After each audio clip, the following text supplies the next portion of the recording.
So why do you think Common Core is still controversial in our country? Well, I believe that I've been teaching 23 years, and it seems like every set of standards has been controversial for one thing or another.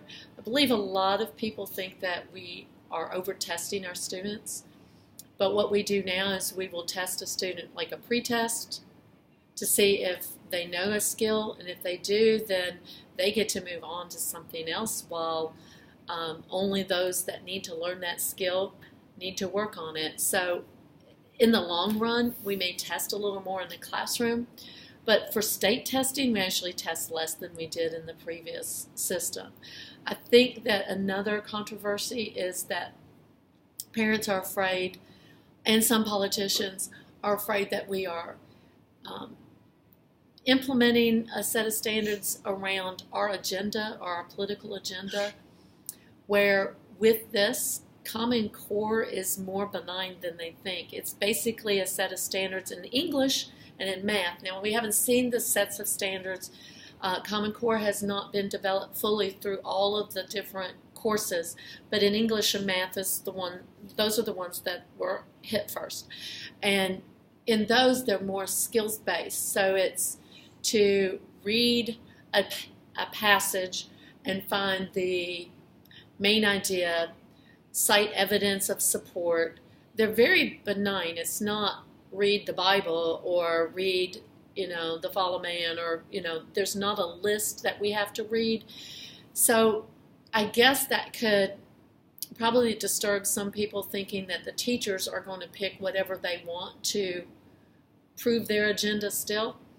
But most site-based and school board committees determine the curriculum still in the community, which I think is another reason some political pundits do not want Common Core, is they think that the national government or federal government is determining a set of standards that everybody has to follow, and each individual state and each individual district should be able to, with those parent groups, should be able to pick what they want their children to learn. That's when it gets to be a little dicey, because then you have particular groups, or special interest groups, determining what to teach in an area. This way, there's still some of that, because the site-based still gets to determine what the teachers can teach in their classrooms as far as pieces of literature, but the federal government is determining which skills they need to learn, and that way they're learning them across the board. And I think it would be more politically incorrect to teach one set of standards to some kids up in Boston, and then say in Tennessee, these kids may not be smart enough to handle them, so we're not going to teach them that set of skills. They get to determine their own set of skills. This is basically saying we're going to try to even the playing field for all schools across the country, and the minimum standards that the teachers must teach. This is more on the teachers than it is on the kids.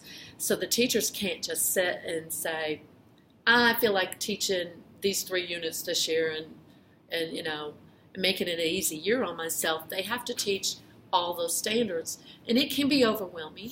That's one of the drawbacks, but it is. As far as the controversy, I think a lot of people, if they really just sat down and read the standards, they're not that controversial. They're not controversial at all.